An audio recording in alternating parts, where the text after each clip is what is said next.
So we went on a bit of a field trip. So slight of a field trip, in fact, that we're not actually there yet. But we're almost there. Hello, Legion. This is Hadrian. Thank you for being here. Let's play some more Dyson Sphere Program in our Alpha Andromedae series. So I am approaching this neutron star, and I really want to see what it looks like up close. And here we are. Ooh, that is awesome. Worth the trip. There's our destination planet there.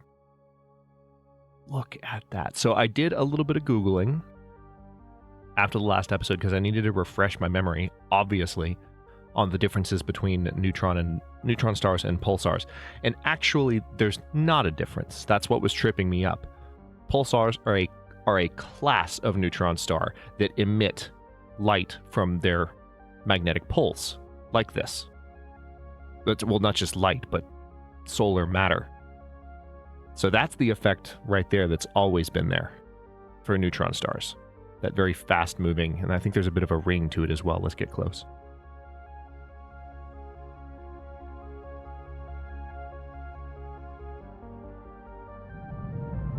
Oh no, it's the same stellar sound. Amazing to see, though. Absolutely incredible effect. Look at that. I'm gonna fly through these. I haven't seen this before. I mentioned this at the end of the last episode, but I've never, since they revised these effects, I have not actually been out to see what this is like. I've never flown through this. God, they've done such a good job with Dyson Sphere Program. Okay, so that's our field trip. Partly done and dusted. Where the hecking heck? Hold on. There you are. Let's head to NTR J1846571. Icefield Gelisol planet with plenty of unipolar magnets. Now, of course, the sad thing about this field trip is that I did not come prepared for this kind of a field trip. Unfortunately. So, I mean, if this happens to be a wind energy ratio planet, which it's not, then I could go ahead and get it started. And I still technically could because I have enough wind power on me to get this thing going. And you would think, well, you know what? Now I'm actually thinking about it because I have enough of these to at least get the planet started. It's not going to be a ton of power, but it wouldn't take me a long time to do. Yeah, I'm doing it. I'm doing it. I came out this far. I should at least begin to set things up, you know? Why not? All right, so there's the equator. Let's go ahead and do a triple row. Because it's a small planet. It's not going to take a long time.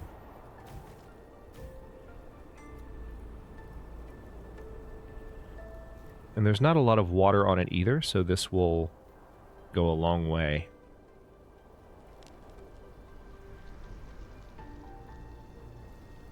Without too much in the way of gaps. So we are almost completely around the planet already.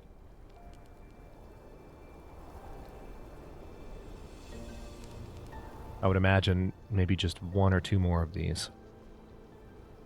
And we're all the way around. Because this is a tiny, tiny planet. And you can tell even just as I rotate here. You can already see on the screen there. Yep, there we go. We're all the way around. My God. That is a small planet. We will, of course, eventually add a solar belt here. One of the reasons that I want to have an export apparatus set up on this planet, hopefully it's rather obvious. One of the reasons that I want one is that not only is there fractal silicon, but even more importantly than that, there's a ton more unipolar magnet in the unipolar magnet veins.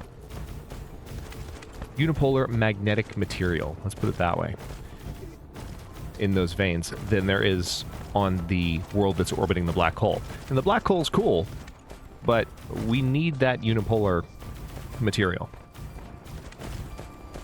Alright, so power-wise, how we doing? Doing pretty good so far.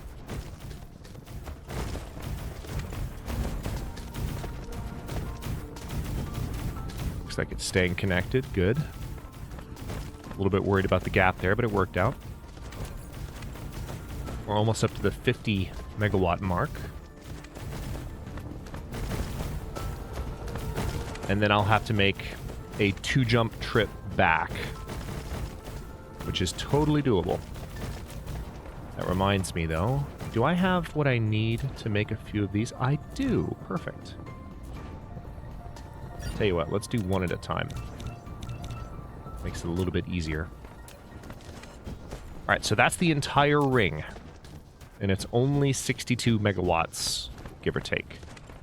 So we can't really do much else with this. I could maybe go ahead and set up a mine so that it was mining while I was gone. I think I will do that. And these are almost done, so I'll go ahead and get these ready.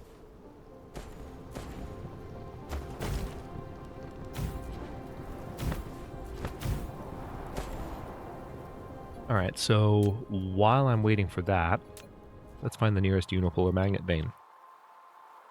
And maybe fractal silicon as well. Alright, there's one right there on the equator. And there's another one that... Ooh, look at that. It's a huge amount of it right there.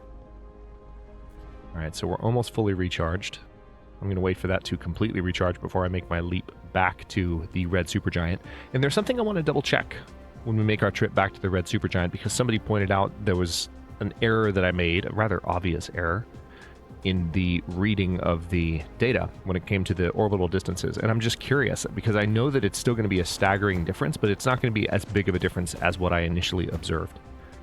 So I appreciate that observation.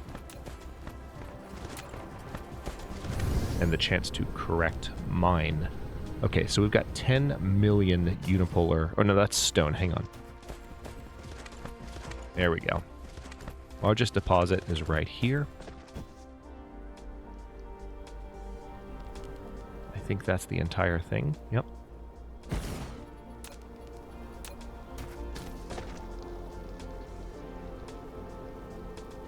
Let's plant you right there. And then...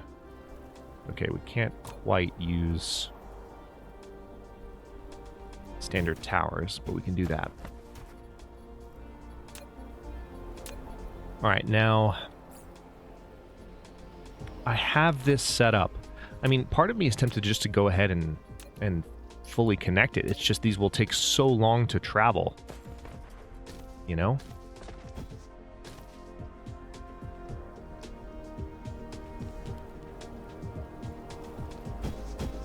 Yeah, let's do it. I'm going to put this on the pole. I've got everything I need. I might as well. I'm here. We have power. It's not a huge amount of power. I will eventually need solar just to really make it reliable, but I can reduce the power draw immediately. Let's plug some transport ships in. Let's set up the export for unipolar magnets. Let's also set up an export for... Well, no, I'm not going to do fractal silicon yet. I might eventually, but not right now.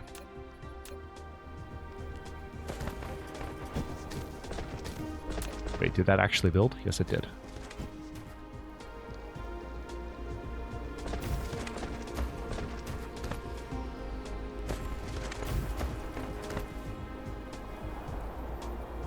Alright, this is going to be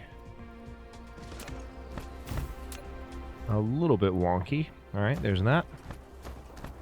We have a connection, and now I'm going to send you up. Yeah, that way. That works for me. Just kidding. Not quite a straight line all the way, sadly. There we go. That's good enough.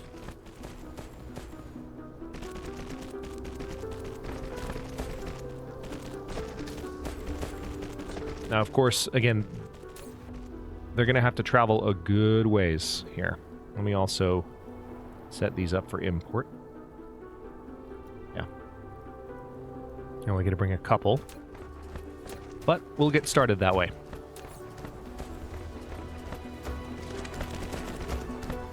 And the slow recharge rate is appropriate given how far away this planet is. All right, we are ready to go. So let's head back. Try to make this trip in one episode. We'll do it. It won't be that bad. All right, so I think it was NSV 0087 that I visited before, right? Yes. So that one's highlighted right there. It's 24 light years away. Let's go. Absolutely gorgeous neutron star. Worth the trip.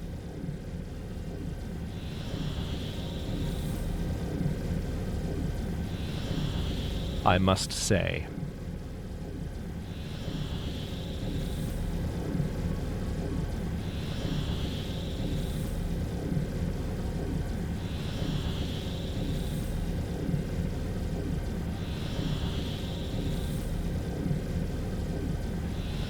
Certainly a considerable distance, though.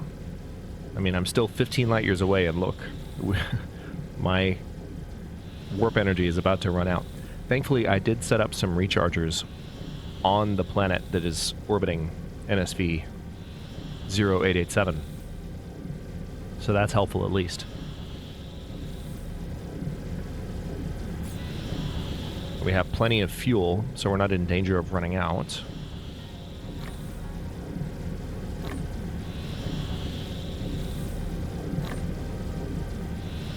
We are, however, in imminent danger of running out of energy, even with a full battery meter. The good news is we're still making research progress this whole time that we're gone. I'm very excited to get back to Alpha Andromeda 2, by the way, because I've got to finally notice something. I need to give a few of you in the comments section the satisfaction of my noticing something that I forgot about. And I haven't gone back yet and looked at when I built this. I have a theory, but my theory could be wrong and I could have just completely spaced. I've been pushing really hard since I got back from my trip to get the schedule back up, like, and running fully. Not that it was ever, like, it was a little bit reduced while I was out of town, but I have more series that I want to do at once.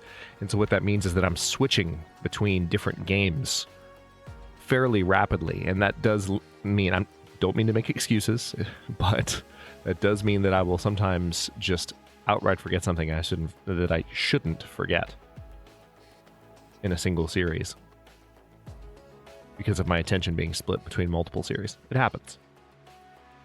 But there's one of the challenges of learning to do a Let's Play in Dyson Sphere Program is just the complexity and the amount of attention and focus that this game requires is much higher even than some of the other complex games that I play on the channel, because there's so much detail and there's so much terminology even that has tripped me up multiple times.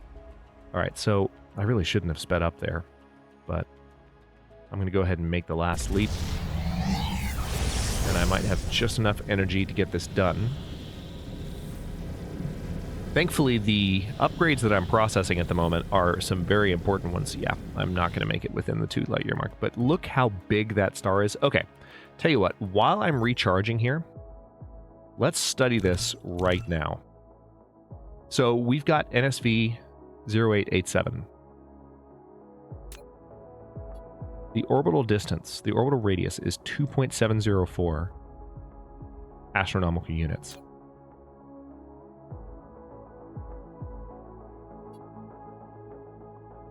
Whereas if we look at Alpha Andromeda,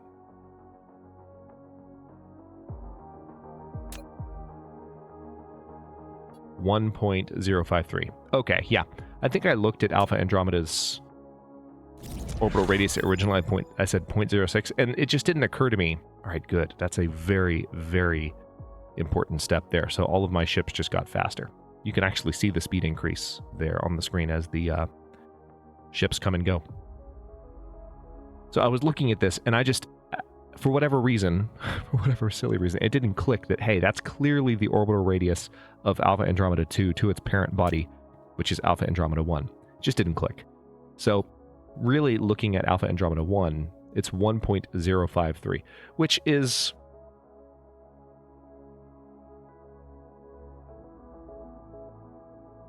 the gas giant we're traveling towards in this red supergiant's system, it's about 1.5 times the distance. Well, 2.5 times the distance. Or would it be? It would be 2.25 times, I think. Yeah, it's about 2.25 times the distance. Because it's about 2.7. 2.25, 2.33, somewhere near there. So, that should be enough time to make the rest of the trip. Still a big difference, but not nearly as big as the one that I was observing.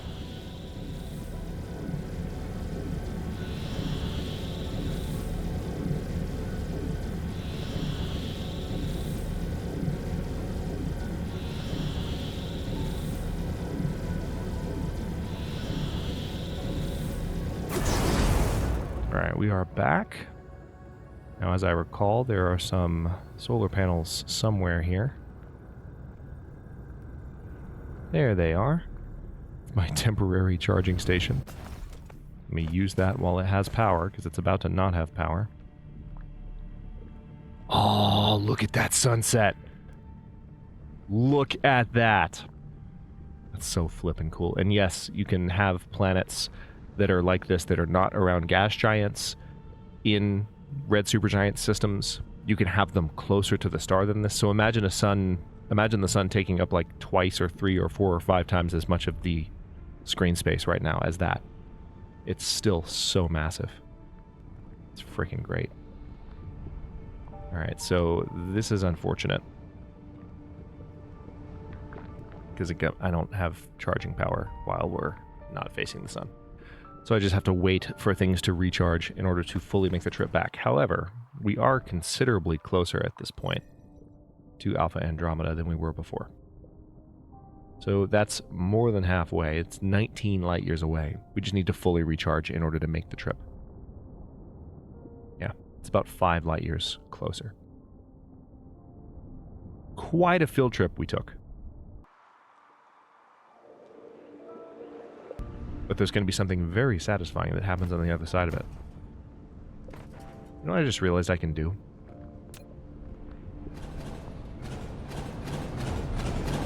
I don't have to wait.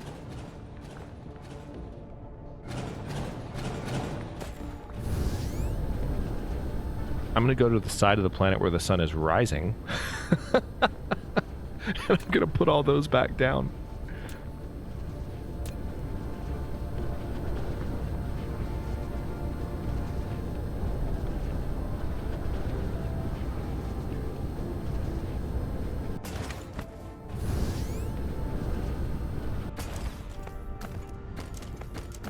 Alright, so hang on.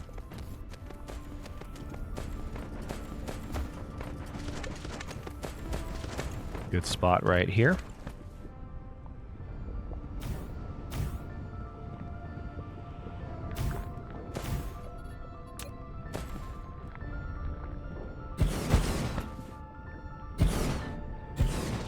Let's stand right in the middle of it while we build the rest of these. No! Wrong. I want to get them adequately spaced.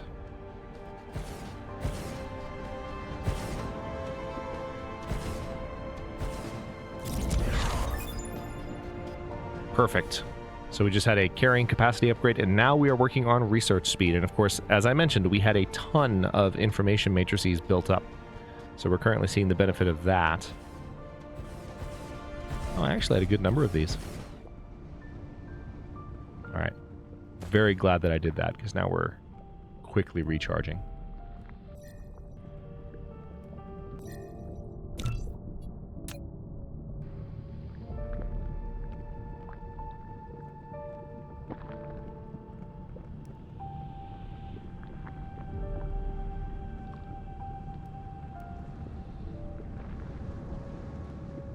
I do want to make sure that I'm fully ready.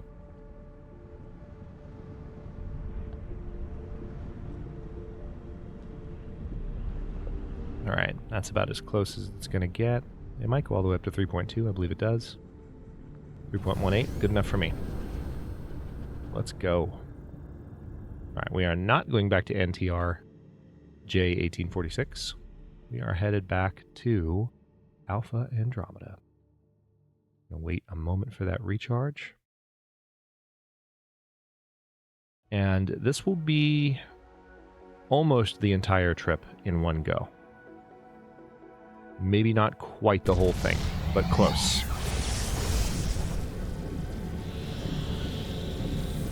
As we say goodbye to that red supergiant. Not the last time we'll visit there. And of course, by the next time we make the trip out to the neutron star, we'll have more of those resources available. Not only will we have more of those resources available, but we'll have more warp speed. We'll be able to go faster. It won't take as much effort, and the battery that we're running on an Icarus will have better fuel and more capacity, so that it doesn't quite represent such a limping trip. We're really close to dark matter fuel cells, antimatter fuel cells. Not dark matter. I say dark matter because the appearance of the fuel cells, they are black, but they're antimatter fuel cells. Much better fuel source than deuterium, though. Alright, so this is almost the entire trip. Looks like we're going to get within 1 light year. We might have an engine cut here while we're still outside of the, system. Almost made it the whole way. 609 megawatts in the current Dyson Swarm. So the Dyson Swarm is much healthier than it used to be. And how's power on Alpha Andromeda? Looks decent. Generation capacity is over 1 gigawatt now in the Alpha Andromeda system. What if I just look at... Alright, this is our main planet. Seems like we're mostly okay. Although consumption demand is kind of oscillating a bit, reaching up towards generation capacity. Excuse me. Alright, so we want to target that spot right there. Not enough space warper. Really? I guess I have been warping around a lot, haven't I? And as promised, we did not take the whole episode.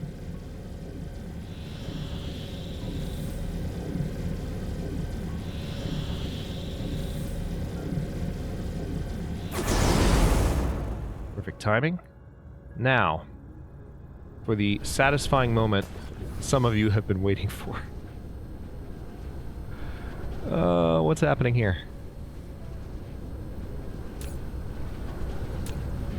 Why are you saying you're over on hydrogen?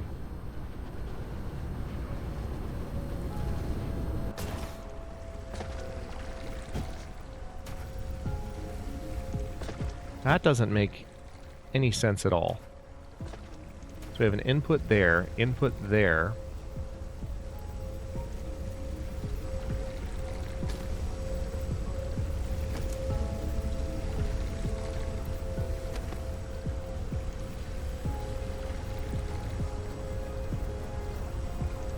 Basically, it can't spit out the hydrogen that it's inputting fast enough to actually fill these tanks back up. That's annoying.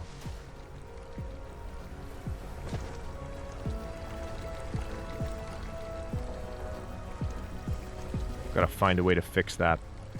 Sorry, I'm delaying your reveal because I'm noticing this problem. What would be the best way to fix this? We've got this splitter that's not doing any work at the moment.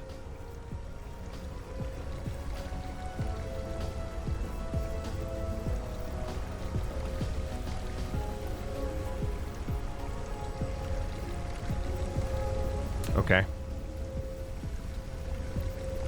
Here's an idea.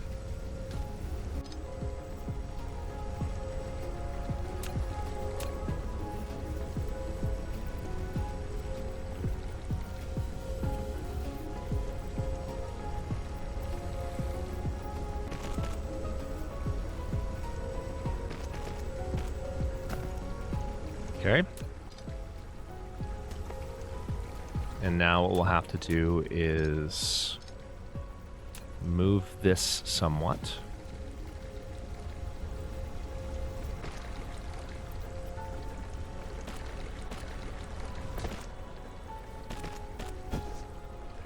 Okay, it will now input there.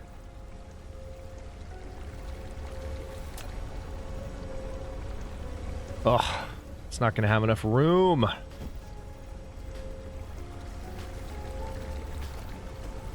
Really? Really? This is how you're going to do me? Okay. Great. Great. Love it.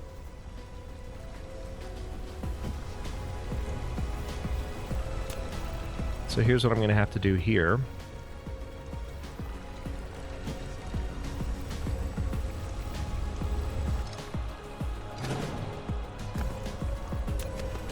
I'm going to have to delete that entirely and find a way to bring this hydrogen back around Spaghetti Central. This is annoying even me with my love for spaghetti.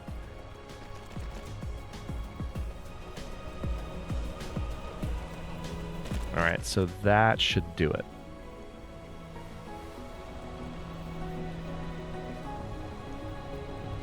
Are you freaking kidding me?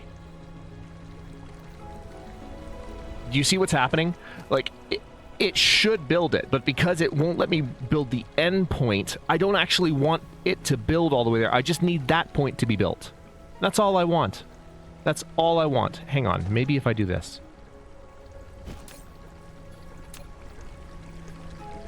Oh my god, stop it.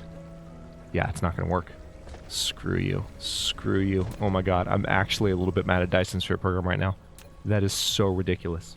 Will you let me build there at least? Yes, you will. Thank God.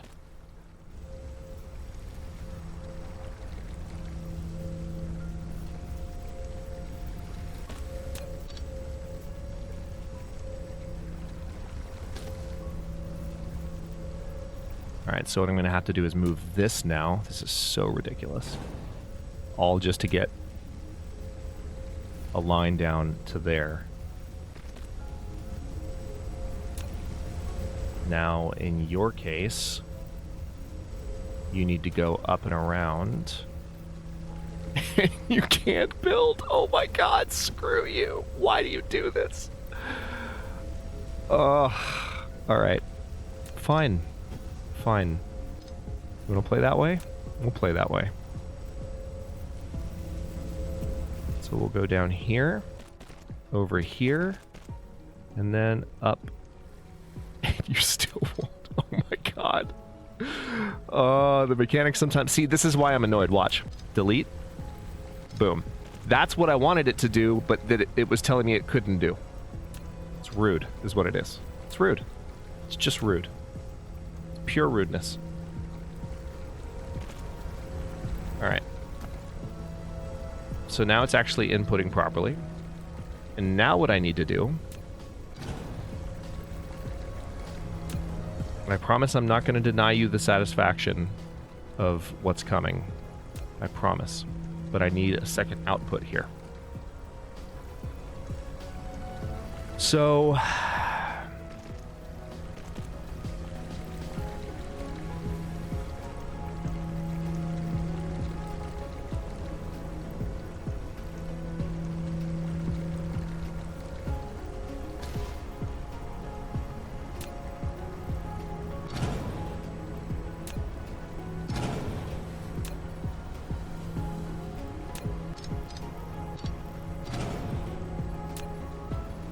I don't know if this will actually work or not.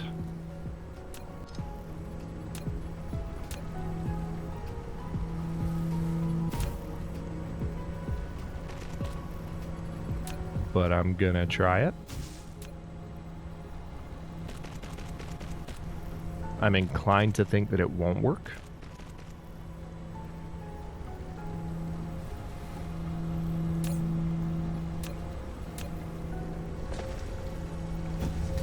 Oh my god, I think it worked. It did. That line emptied out, and I am now actually... Alright, it might not work permanently, but at least it's working for now. My god, that is so convoluted. I'm not even sure if that was an appropriate fix. There was so much going on there. Anyway, guess what I have, guys?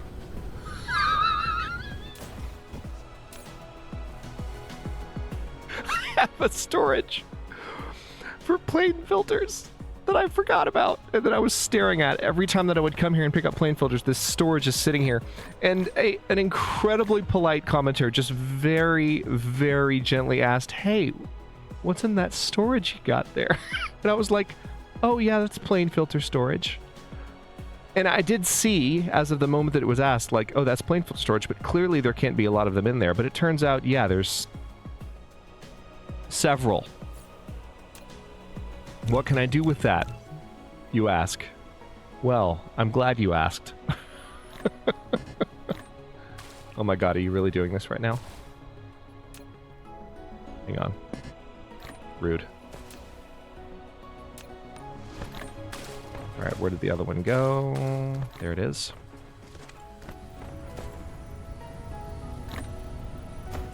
Alright, now you know what I need? This is all I need.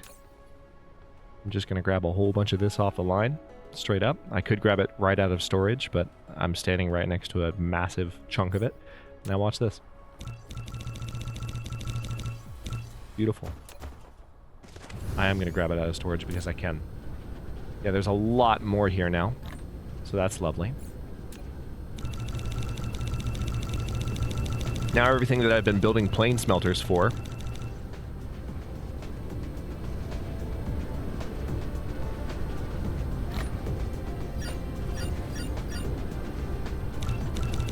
can be built and improved much more straightforwardly. So thank you for that observation. We are 32 minutes into this episode. Now that I've returned to Alpha Andromeda and I am primed and ready to take this massive number of plane filters out into the world and actually make use of the storage that I built for this exact purpose, God knows how many episodes ago, and then promptly forgot about, we will get the rest of our smelters completely upgraded in the next episode or two. And on top of that, we'll be able to continue expanding towards actually building our first Dyson Sphere components in the next little while, while also definitely getting some momentum towards having antimatter fuel rods, which are a game changer in ways, if you haven't seen, you're not ready for.